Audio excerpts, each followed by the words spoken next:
explicar que nuestro nombre, el nombre de Guelaya, de nuestra asociación ecologista, es precisamente porque estamos ubicados en la Guelaya. La Guelaya es una zona bioclimática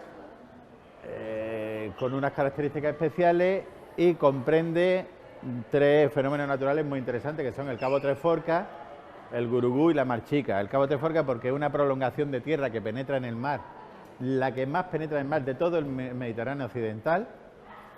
Eso es muy interesante porque, claro, al ser una prolongación de tierra que penetra en el mar, tiene influencia marina por toda su superficie, lo que hace, pues bueno, que sea mucho más húmeda, mucho más verde que todo nuestro entorno, que es bastante más árido.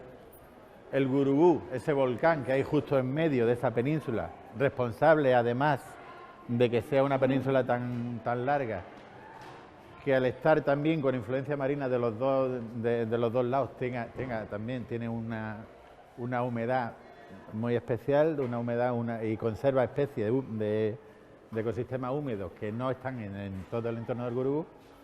Y la Mar Chica, esa laguna salada de las más grandes de todo el Mediterráneo occidental. O sea, entonces esos fenómenos hacen que tengamos una biodiversidad tan rica, una cantidad de endemismos tan grande, que es muy reseñable. Nosotros, por nuestro amor a la naturaleza, lo hubiéramos defendido igual, pero cuando damos estas charlas también es para que entendáis y estéis orgullosos del valor natural, de los valores naturales que tiene nuestra ciudad y nuestro entorno, ¿vale? Que sepáis, de hecho, que en Fitur este año, pues otro compañero nuestro, Fran, está vendiendo esta riqueza natural que tiene Melilla como recurso turístico para el turismo de naturaleza, que ahora está tan en boga, y para que ese turismo de naturaleza, que ya está viniendo, de hecho, a Melilla, a ver muchas de estas especies, ahora las veremos, pues bueno, para animar y que vengan más. En fin, para preparar y sobre todo para conservar los espacios naturales que tenemos, de los que tenemos que hablar también. Pues esos espacios naturales ayudan a conservar estas especies. ¿Conocéis los dos espacios naturales que tenemos en Melilla?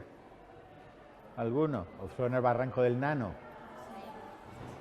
Barranco del Nano es una de ellas. Tenemos dos ZEC, que son dos zonas de especial conservación. Una es el Barranco del Nano y otra es la ZEC de Aguadú, que está detrás de la desaladora. Esto tiene el acceso restringido. Y estos dos espacios naturales están incluidos dentro de la Red Natura 2000 de espacios naturales de Europa, protegidos de Europa. Europa tuvo un programa de hacer espacios naturales protegidos a lo largo de todo su territorio, incluyendo Melilla, y entonces en Melilla se hicieron estos dos espacios, se restringieron estos dos espacios, el Nano y Aguadú, y forman parte de esa red de espacios protegidos. Es importante que sea una red para que haya una comunicación entre ellos. De nada vale proteger una zona aislada si la fauna y flora que hay en esa zona no tiene acceso ni comunicación con el resto de fauna y flora de su entorno. Es para que haya esa interacción.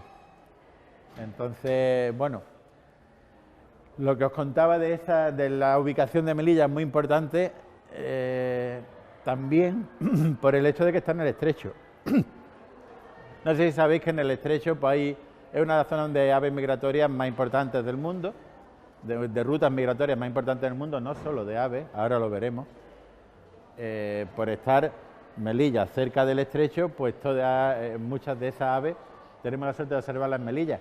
Si no estuviéramos donde estamos, en nuestra ubicación, estas especies de aves no las veríamos. Las vemos porque están de paso.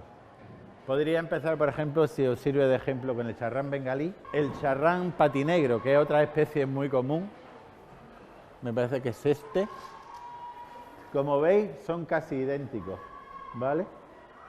Charrán bengalí casi es una copia del charrán patinegro. Charrán patinegro, lo único, bueno, que podéis distinguirlo es porque tiene el pico negro y la punta amarilla. Sin embargo, el charrán bengalí la tiene de color coral, dicen los alemanes, de color naranja. Pues el hecho de que podamos ver el charrán bengalí y de que muchos ornitólogos vengan a Melilla a poder observarlo es porque el charrán bengalí cría en Libia, su colonia de cría en Libia.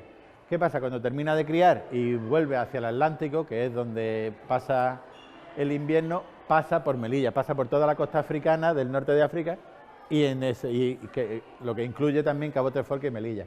Y podemos ver concentraciones bastante importantes de esta ave tan bonita, solo en Melilla de todo el territorio nacional, solo en Melilla. Esto es un recurso, es algo reseñable y es un recurso además para la ciudad, para que ese turismo de naturaleza que está tan en boga ahora, pues se justifique el que venga y que justifique la protección que hacemos de estos espacios naturales, gracias a que existen la Mar Chica, que es una zona protegida también, aunque esté en Marruecos, pero está protegida, y el Cabo Tres Forcas también protegido, y nuestra zona ZEC de Aguadú, pues tenemos la suerte de que estas aves descansen en esta zona, estén a refugio y puedan pescar y puedan coger fuerzas para seguir la migración. Eso es como ejemplo. Pero si nos vamos a poner con aves migratorias, pues, con especies migratorias, pues podemos empezar por los insectos. Porque especies tan curiosas como las libélulas hacen también esa migración de Europa a África y de África a Europa, cruzando todo el estrecho. Llama la atención ya el que lo hagan pajaritos como el petirrojo o aves así tan frágiles que crucen todo el estrecho, todo el brazo de mar que nos separa. Pero el que lo hagan especies como el que lo hagan fauna como los insectos, que se ven tan frágiles, pues llama mucho la atención. Libélulas, tanto libélulas como mariposas. Os voy a enseñar esta libélula, la Sympletum phoscolombi, por ejemplo, hace esa migración. Pero os puedo enseñar, por ejemplo, esta mariposa, que es más destacable lo que realiza. Esta es la mariposa tigre o monarca africana. A lo mejor sí que os suena la monarca. La mariposa monarca es muy famosa por esa migración que hace entre Canadá y México. Hay una zona de la Sierra Madre de México protegida por eso, porque pasan el invierno allí, en unos montes que hay allí en México. Es alucinante, se juntan todas las mariposas allí. Bueno, pues nosotros tenemos nuestra propia monarca, la monarca africana, que hace esa misma migración de África hacia Europa, en 2 generaciones también como aquella. Bueno, pues esta también la podemos ver en Melilla, quizás también porque además es cada vez más abundante en los jardines la especie nutricia, la planta nutricia de estas mariposas, que es la Asclepia, Asclepia curasábica. Estas mariposas tan llamativas, esta es muy grande. Estas mariposas tan llamativas suele ser porque se alimentan de plantas venenosas, cada una la suya. Están habituadas, sus orugas están habituadas a una especie en concreto, a tolerar el veneno de esa especie y luego, pues claro, resultan incomibles para los depredadores. Por eso se permite el lujo de ser llamativa. Incluso la oruga es muy bonita, es muy llamativa, porque sabe que la ave, aunque sean inexpertas, se van a comer una y ya van a decir, no me como ninguna más. ¿Vale? Pues esto es en cuanto a las especies de insectos migratorios. Ya, si pasamos a las aves marinas, pues como del charrán ya hemos hablado, pero podemos hablar de las limícolas, como el ostrero. El ostrero es un ave que podemos ver de vez en cuando en la hípica, bastante grande y muy bonito, como podéis ver. Muy bonito, parado, volando. Todas las aves limícolas son muy bonitas, son muy llamativas, porque usan el vuelo como para llamar la atención, para avisar a los congéneres de que hay un peligro. Con lo que si el ostrero es bonito, en vuelo es mucho más. Osteros, solitejos, correlimos, suelen ser, ya os digo, muy llamativos cuando vuelan. Bueno, pues en todo este elenco de aves las podemos ver en Melilla por eso, porque son aves migratorias que crían en el norte de Europa y vienen hacia Melilla. Tanto el ostrero como el correlimo, tan chiquitito, el correlimo triláctilo, que cría en la tundra y viene hacia la Mar Chica y hacia Melilla a pasar el invierno. Esto es en cuanto a las limícolas. El alca es marina. El alca que tiene este aspecto de pingüino, y es que además pues es una ave de las zonas más frías de Europa, del norte de Europa. Todos los inviernos se ve algún ejemplar por el mar de Alborán. De hecho, este año se han visto muchos, bastante. De hecho, ha sido noticia, no sé si lo habéis visto en el telediario, ha sido noticia y ha aparecido a nivel nacional en los medios, porque ha aparecido por toda la costa del Mediterráneo. Por lo visto es que había un temporal muy grande en el Mar del Norte y lo ha expulsado hacia el Mediterráneo. Muchos han aparecido muertos, claro, porque es que ese viaje tan grande y el luchar contra las tempestades, pues ha hecho que muchos mueran. Y es cuando mucha gente lo ha descubierto. De hecho, el titular del prensa en Melilla era: ha aparecido un pingüino en la hípica. Lo del nombre, realmente no creáis que es tan cómico el asunto, porque es que en realidad el nombre de pingüino es el que le pusieron a este ave los antiguos noruegos, y cuando fueron a la Antártida y vieron al pingüino, vieron el parecido y le pusieron pingüino también a ese, pero el nombre original de pingüino es el del alca. Bueno, pues estas aves también se pueden ver en Melilla. Para que veáis, os lo digo porque veáis la suerte que tenemos en esta ciudad, pues eso de estar también en la ruta migratoria y el poder disfrutar de estas aves que si no, solo podríamos verlas de casualidad o si marchamos hacia el Mar del Norte y los vemos criando en la isla. Limícolas migratorias y marinas migratorias como charrán, como el alca o como la pardela. Muy importante también. Estamos muy cerca de Chafarinas con unos valores naturales especiales. No hemos hablado aún de la carayuma, no hemos hablado de la gaveta de pico rojo, pero el hecho de la colonia de pardela cenicienta que hay criando en Chafarinas ya justifica que las Islas Chafarinas sean una reserva natural de las más importantes de España. La pardela, lo mismo, vive en el Atlántico y viene en época de cría, viene a Chafarinas a criar. Y es un ave que no descansa, no para en tierra hasta que no pisa la isla Chafarinas. Como veis, pues se parece mucho al albatro y en realidad usa la misma técnica del albatro, a aprovechar la brisa que levantan las olas para impulsarse. Entonces marcha a ras de agua. Se nota mucho en esa ave, en ese tipo de ave, por la narina, que es el órgano ese que tienen encima del pico, que le ayuda a excretar la sal. ¿Sabéis que el tipo de pico que tiene el albatro, el típico?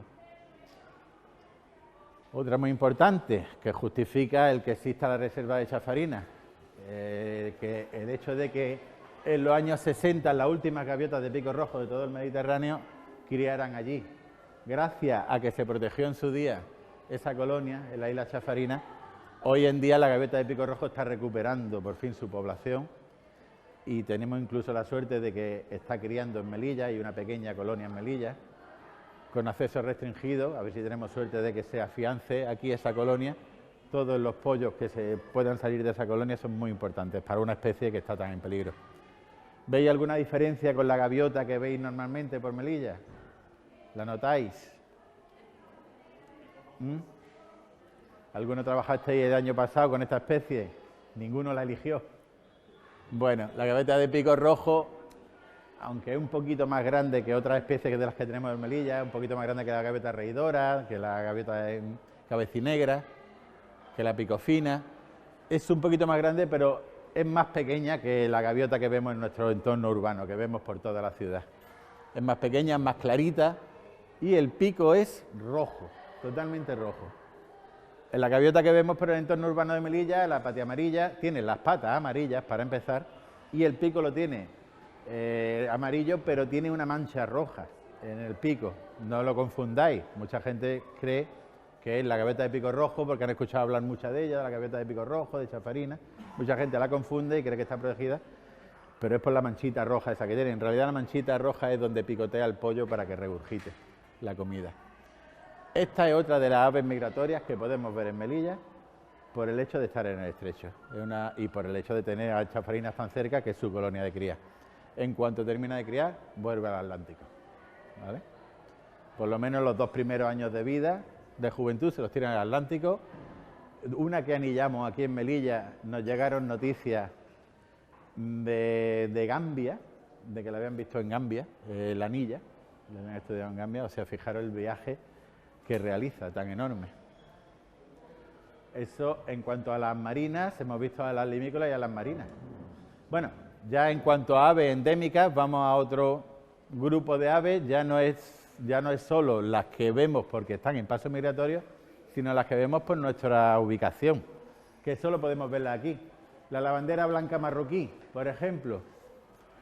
Antes es que este tipo de ave era muy común y los de mi generación sí que la conocemos porque estaba por todo el entorno de Melilla. La lavandera se le decía Pepita de las Nieves porque aparecía en invierno cuando las nieves, entonces recordaba al frío. Pero esa es la europea, esa es la que viene del norte de Europa. Nosotros tenemos una propia que vive todo el año aquí y que tiene unas características especiales. Para empezar, esa lavandera que viene del norte de Europa en invierno tiene la cara blanca. Sin embargo, esta tiene toda la cara negra, con esas dos líneas de la cara tan curiosas. Es muy diferente. Esta es endémica de aquí. Otra razón por la que debemos conservar, tenemos una responsabilidad para conservar nuestra biodiversidad, por estas especies que solo las tenemos aquí. Si nosotros no las protegemos, es una especie que desaparece. Seguramente en la excursión del domingo podremos ver las dos juntas. Por el mes del año que estamos, en enero, veremos la lavandera europea y la nuestra. El bulbul, ¿os suena alguno? No lo dijisteis tampoco ninguno el año pasado.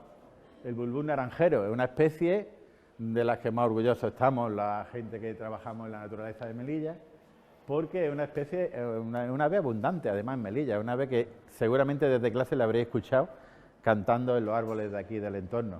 Está en todos los entornos ajardinados de Melilla, en todos los colegios. Yo ayer la estuve viendo desde clase.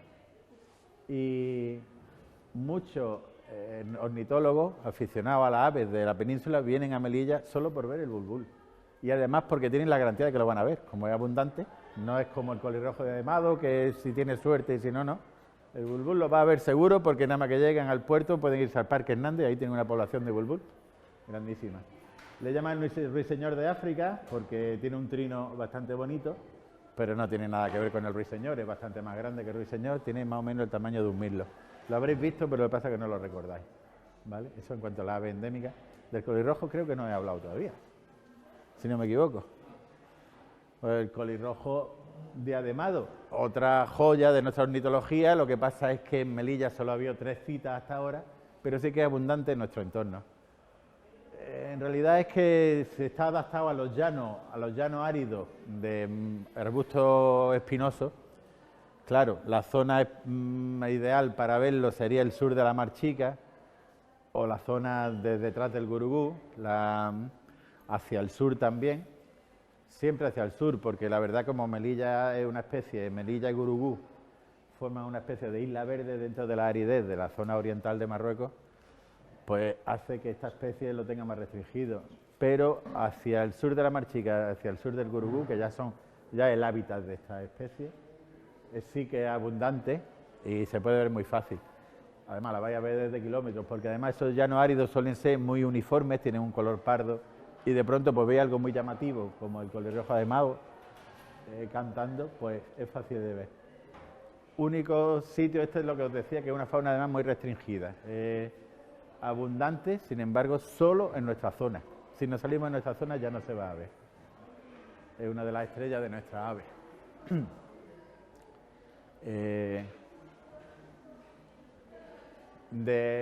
Entonces, si queréis, pasamos a la herpetología. ¿Sabéis lo que son los herpetos? No me digáis los espetos. Alguien me dijo ayer. No, los herpetos son tanto reptiles como anfibios, ¿vale? La herpetología estudia a los dos juntos, tanto a reptiles como anfibios. Tenemos una población muy importante de herpetos, tanto de reptiles como anfibios, por el hecho de que nuestro entorno es árido. África del Norte pues, es una zona muy rica en especies de reptiles. Marruecos tiene un catálogo herpetológico impresionante, que tiene una cantidad de especies de reptiles muy grande. El clima y las condiciones bioclimáticas lo permiten. Entonces, pues Melilla tiene la suerte de tener esa riqueza también en su frontera. ¿Qué os puedo decir de la tortuga y el camaleón? Especies todavía abundantes en nuestro entorno, incluso en zonas degradadas, zonas prácticamente casi medio urbanizadas y que todavía se pueda observar de vez en cuando alguna tortuga, algún camaleón, incluso en jardines.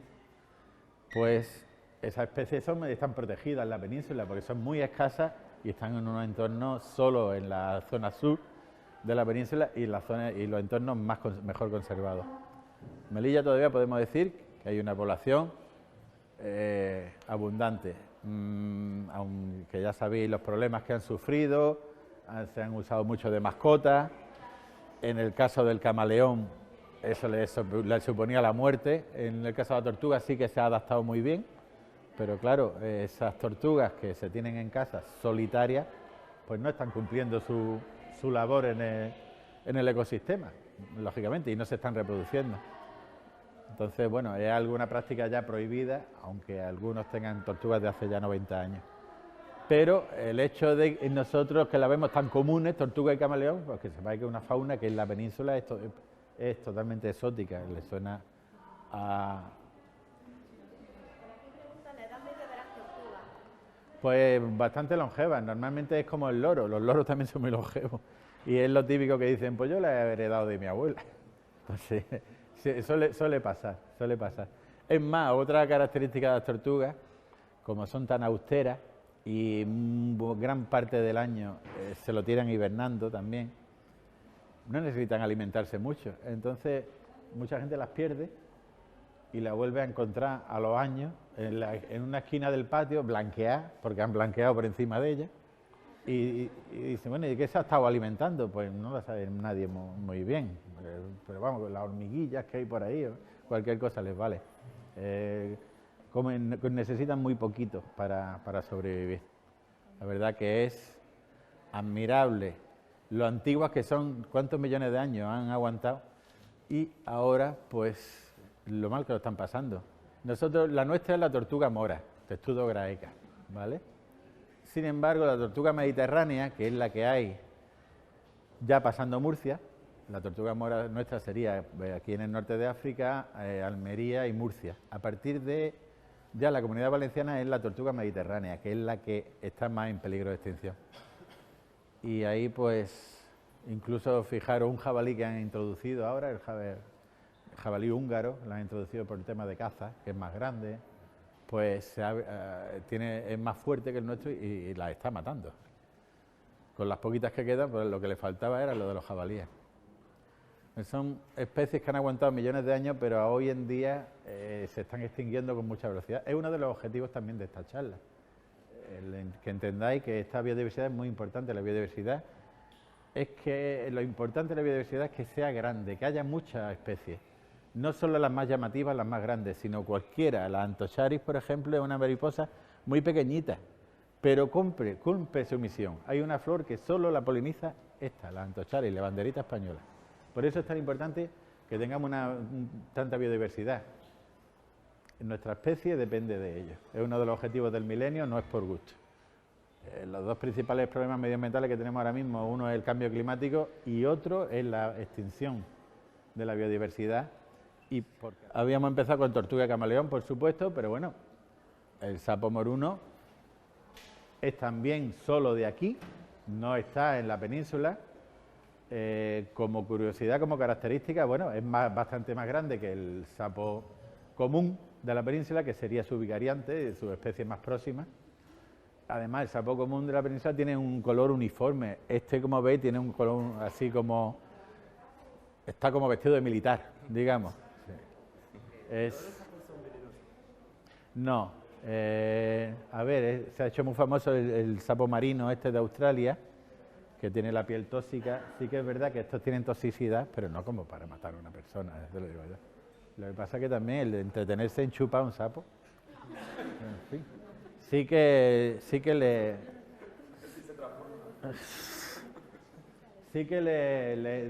la piel les protege mucho. De hecho, lo ha hecho independiente del agua, que es algo bastante llamativo. Si las ranas tienen que vivir siempre cerca del agua, porque si no se secan, el sapo ha aprendido, gracias a esa piel que vemos que a lo mejor a alguien le crea repulsión, esa piel con verrugas, con tal, pues le permite esa independencia del agua, a la que sí que tienen que volver una vez al año para reproducirse. En las pozas temporales, sobre todo el sapo moruno está acostumbrado a vivir en esa aridez y a reproducirse en esas pozas temporales. Tiene que desarrollarse muy rápido el renacuajo antes de que se sequen. De hecho, pues muchas lagunas de Marruecos, cuando las vemos, y de Melilla, del Río de Oro, no llega a tiempo, se secan antes y se ven esos renacuajos pues, muertos. Es una carrera por la vida, desarrollarse antes de que esas lagunas se sequen. Pues este sapo es otra de las especies que solo tenemos aquí. muy importante, esta fauna a la que la gente nos atrae, a la que incluso dice el nombre y provoca un poco de risa, el sapo. Son animales súper útiles, están protegidos precisamente por su utilidad, están declarados de utilidad pública, tanto reptiles como anfibios, porque son los mejores controladores de plagas. Si no estuvieran ellos, pues los insectos se alimentan de insectos, que es un problema. Si no estuvieran ellos, sería un problema bastante grande para nosotros, que no existieran estas especies. Además, los anfibios son bioindicadores. No sé si he comentado ya lo de bioindicador, las especies bioindicadoras. ¿Os suena alguno ese concepto? Las especies bioindicadoras son especies que indican con su presencia la calidad ambiental del sitio. Los anfibios, por el hecho de que respiran por la piel, en cuanto el ecosistema está degradado, en cuanto está contaminado, hay algún contaminante en el ecosistema, son los primeros que desaparecen. Es muy importante por eso la isla meridionalis, la ranita meridional, que nos está contando que hay un problema gordo ahora en el sureste ibérico. Y es que está desapareciendo de todo el sureste ibérico. Nosotros compartimos muchas especies con el sureste ibérico de la península por su aridez, un ecosistema muy parecido al nuestro. En el entorno del Gurugú, esta ranita todavía es abundante, es fácil de ver, se juntan coros de 1000 individuos.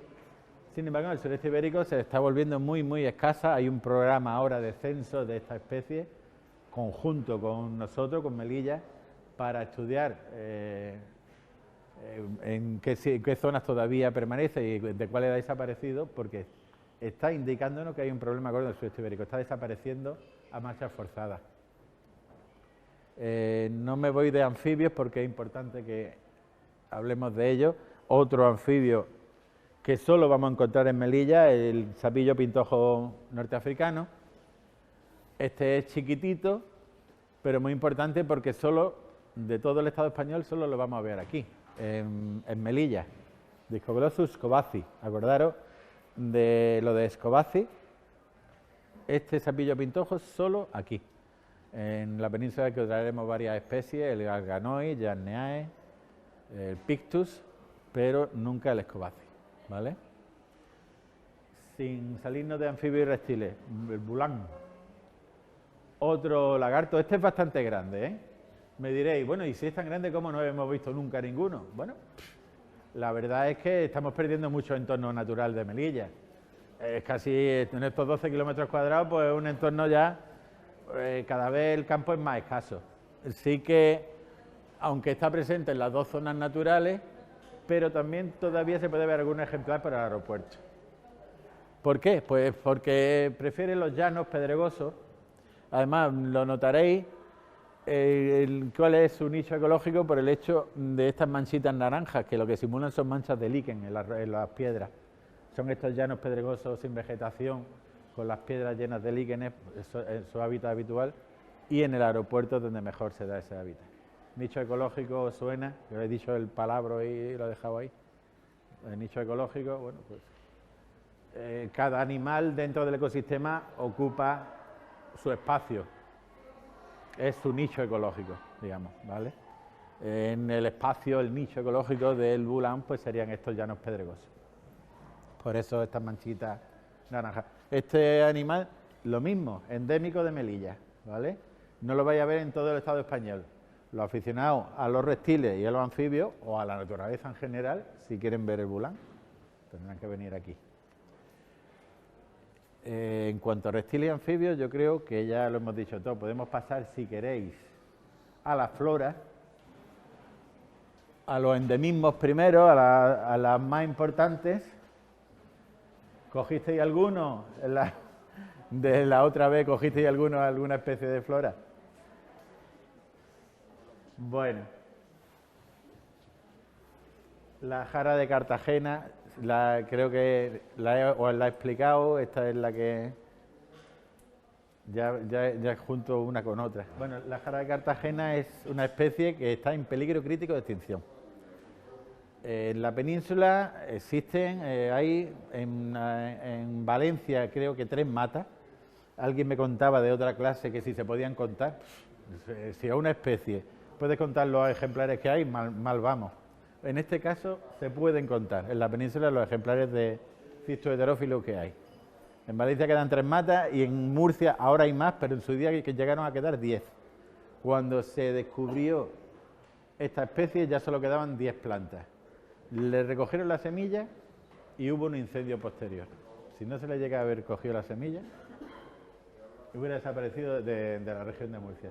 Bueno, en Melilla, sin embargo, sí es abundante, más que en Melilla, en el Cabo Tres Forcas, quizás por lo que me comentaban los botánicos de la Universidad de Murcia, que es que allí el ecosistema está tan degradado que dos plantas que se ayudan una a otra, que es la jara de Cartagena con el araar, el Tetraquina articulata, otra de nuestras especies estrellas, pues en el Cabo Tres Forcas todavía viven juntas, pero allí está tan degradado el ecosistema en el sureste ibérico, pues que el araar está en un sitio y la jara en otro, y no está ese apoyo, con lo que ahora mismo, aunque la implanten en el medio, están haciendo la reproducción del ambivero y la implantan en el medio y se pierde la población. Aquí en Melilla, sin embargo, la hemos introducido nosotros en el barranco del Nano y está yendo estupendamente, la verdad, está yendo bastante bien. Pues las plantas ahora se está descubriendo que hay mucha relación entre ellas. Incluso en comunicación nos superan a nosotros, a la fauna, a los animales, porque los animales se comunican dentro de la misma especie. Sin embargo, en las plantas hay mucha comunicación entre especies interespecíficas. Es siempre pues a través de los hongos, que el hongo que ayuda a que funcione, a que absorba los nutrientes y el agua en la Cistus heterophyllus sea el mismo que en la del araar. Ese tipo de cosas hace que una planta ayude a la otra, se complemente. De plantas también reseñable la carayuma, que parece un cactus. De hecho, es la única castiforme europea. Castiforme quiere decir que se parece a un cactus, ¿vale? Es la única planta que se parece a un cactus de toda Europa. En nuestro entorno todavía abundante, en la península está en peligro de extinción, solo la hay en Murcia y Almería, pero en nuestro entorno todavía es relativamente abundante. No en Melilla hay algunos ejemplares, pero sí que abunda en el Cabo Tres Forcas y en Chafarinas. Otra de las razones por las que la importancia de la Reserva Natural de Chafarinas es por esta planta, es porque es un reservorio de esta planta tan escasa a nivel peninsular, ¿vale? También es importante el que tengamos esa reserva de fauna tan importante tan cerca, la reserva de Chafarinas. El tomillo había que ponerlo, más que nada por el ecosistema, por la botánica en general de Melilla.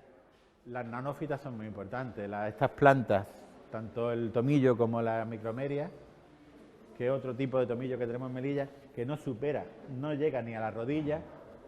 Son plantas que tapizan todo el entorno árido de Melilla, que están adaptadas a ese entorno árido, si no, no habría plantas que pudieran sobrevivir ahí. No son llamativas porque son muy bajitas, pero muchas superan los 50 años. Son plantas muy viejas, solo que no pasan de esa altura.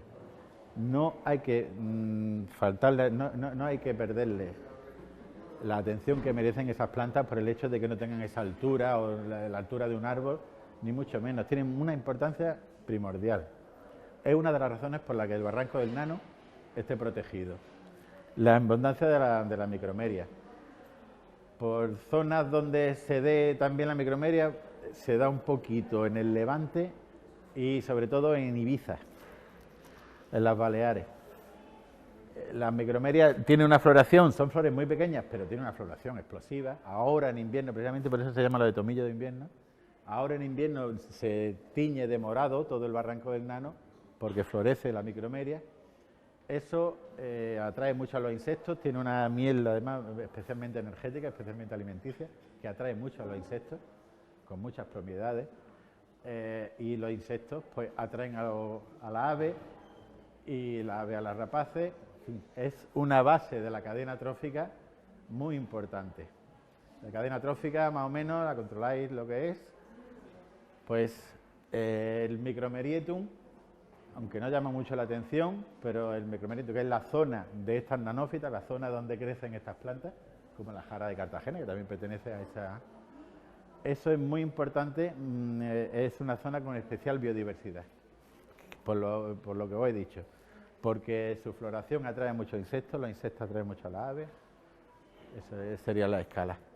El Entomon capufelis, que también forma parte de ese micromerietum, porque el Entomon capufelis es una planta también nanófita, no sobrepasa este espacio, esta altura, ha desaparecido de casi todo el entorno del Mediterráneo, es una planta costera que ha sufrido mucho lo de la urbanización de toda la costa, de todo el Mediterráneo, pues esta expansión que hubo en los años 90 del ladrillo y todo eso, ha sufrido mucho esa degradación, degradación ambiental de toda la costa. Sin embargo, el Cabo Tres Forcas, que se ha salvado de esa explosión del ladrillo, de esa urbanización, conserva una población del Entomon capufelis muy importante, y dentro del Cabo Tres Forcas, Melilla. Nuestro entorno costero, tanto en el Nano como en la Lic de Aguadú, hay una población muy importante del Entomon capufelis. Otra de las razones, ¿eso se me ha caído a mí? Otra de las razones por las que está protegido el Barranco del Nano, que ayudaron a declarar como zona CEC, Barranco del Nano y Aguadú, la presencia de una planta protegida a nivel europeo, la jarilla cabeza de gato. Os he dicho el Entomon capufelis, que es lo mismo, el Entomon caput felis es cabeza de gato. Lo del nombre es que es muy curioso, el nombre es porque los capullos se parecen a un gato, a la cabeza de un gato, tiene orejillas y morro, que mucha gente me pregunta por eso de la cabeza de gato, por lo que es. Pero bueno, si alguna vez vamos de excursión, lo vemos in situ. Las orquídeas también son bioindicadores. ¿Os acordáis de lo que habéis dicho de los bioindicadores? De especies que indican si la calidad ambiental de una zona, la presencia de esas especies indican si esa zona está bien conservada o no.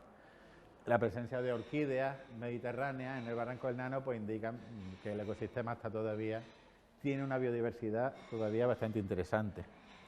¿Por qué? Pues porque las orquídeas también son esas especies que necesitan de la presencia de otras para vivir. No viven independientemente del ecosistema, sino que lo necesitan, un ecosistema sano, para vivir. Nuestras orquídeas son las mediterráneas, son famosas. Le llaman las orquídeas bichos, son famosas porque lo que hacen es imitar a un insecto. Si os fijáis, pues tienen alas, tienen pelo, desprenden un olor que es desprende el mismo olor que la hembra, las feromonas de la hembra. En este caso, el Laophrys speculum es de la abeja, desprende el mismo olor que la abeja, de la hembra de la abeja roja. Una abeja roja que llega y copula como si hubiera sido una hembra, vamos, confundida totalmente. No es que llegue y se haya dado cuenta del error, no, es que se va convencida de que ha estado con una hembra, ¿vale? Para eso, ¿qué hace? Florece antes de que salgan las hembras. En esos insectos, las abejas rojas, primero salen los machos y con el tiempo salen las hembras. La orquídea aprovecha y florece antes de que salgan las hembras para que los machos la elijan a ella para fecundarse. En cuanto se posan, los dos sacos de polen se depositan en la cabeza. Tenemos una buena población de orquídeas todavía, no solo la Laophrys speculum, tenemos la Laophrys apífera, la dendrodinífera, tenemos una población bastante curiosa. Unas 6, y lo que es en el entorno, pues hemos llegado a contar unas 12 especies de orquídeas. Para que veáis que lo de las orquídeas no solo es lo que venden las floristerías, que también en el Mediterráneo pues tenemos una población de orquídeas bastante interesante. En cuanto a la flora, si queréis nos vamos ya a los mamíferos y no doy el tostón. Os podría hablar un poquito del lentisco, yo creo que merece la pena que hablemos del lentisco. No es por nada, el lentisco es un arbusto muy importante en el ecosistema mediterráneo, pero en la zona del Cabo de Forca es que es muy importante porque es la base de la cultura de allí, la base de la vida tradicional del agricultor del Cabo de Forca. Es la leña que se usa en el Cabo de Forca, es básicamente de lentisco, y con los frutos del lentisco es con lo que se pinta la cerámica tradicional del Cabo de Forca. Una cerámica que tiene unas marcas oscuras, bastante características, y que están hechas con la pulpa de estas semillas machacadas, y cuando se pinta es transparente. solo que luego al meterlas en el horno se oscurecen y ya se quedan negras. El otro día me comentaron que además esta cerámica tiene un olor característico. Yo eso no lo sabía, la verdad. Lo tengo que comprobar porque seguramente se deba al hecho de que esté hecho con esta... De hecho, del lentisco... Bueno, el lentisco seguro que lo habéis visto porque es con lo que hacen los ramos de flores aquí en Melilla. Es lo que se usa de base de los ramos. El olor de los ramos de flores y de las coronas de flores en Melilla es por el lentisco, no por las flores que no huelen a nada ya. Pues lo de las vallas, con eso se hace también un producto para quitar las pinturas. Y además creo que también se usa la trementina, o sea que está muy inmersa en la cultura tradicional de aquí. Bueno, ya por último pasamos a los mamíferos. Esto es muy interesante porque el que tengamos endemismos de anfibios, antes no lo he explicado, pero los anfibios al fin y al cabo están ligados al medio acuático, entonces tienen los movimientos más restringidos. Es más normal que se hagan endémicos, que se hagan especies de una sola zona. Pero bueno, es más llamativo que haya endemismos de mamíferos, porque los mamíferos sí se desplazan, hacen grandes desplazamientos. Sin embargo, tenemos un mamífero en Melilla que es endémico de aquí, que no existe en todo el territorio español, nada más que en Melilla. De hecho, está en peligro de extinción porque está citado en Melilla, pero no se sabe ni cuánta población hay. Bueno, no hay estudios sobre él. La verdad es que ahora vamos a iniciar uno en la zona de Aguadú, que será la zona más probable donde nos aparezca. Se va a iniciar allí un estudio para saber realmente con cuánta población contamos, pero está en peligro de extinción como medida preventiva porque no se sabe cuánto hay, porque el único sitio del territorio nacional donde existe este mamífero es aquí. Es muy curioso porque aunque parezca un ratón, no sé si se nota la trompa, le veis la trompa, aunque parezca un ratón, no es un insectívoro, es del orden de la Froteria, un orden rarísimo, que incluye incluso al elefante. Es un orden totalmente africano. Bueno, y por último, por explicar un poco lo del mono, para quitar un poco de leyenda. El mono del gurugú es un mono endémico de aquí, del norte de África. Es efectivamente la mona de Gibraltar, que todo el mundo me pregunta qué tiene que ver con la mona de Gibraltar. Es la mona de Gibraltar, pero porque la mona de Gibraltar la introdujeron desde aquí, la pasaron el estrecho. Pero es un mono endémico de aquí, es un macaco, macaca silvana, y el hecho de que aparezca con los ojos cerrados no es casual, es porque tiene una comunicación gestual y uno de los gestos que hace para llamar la atención, para indicar que está molesto, es cerrar los ojos porque tiene los párpados blancos y es algo que se ve a mucha distancia. Entonces, cuando interactúas con ellos, si no están muy enfadados, lo que hacen es eso, cerrar los ojos para indicar, para llamar la atención de sus congéneres, ¿vale? Pues yo creo que lo vamos a dejar aquí, porque ya... ¿Qué tal? ¿Eh?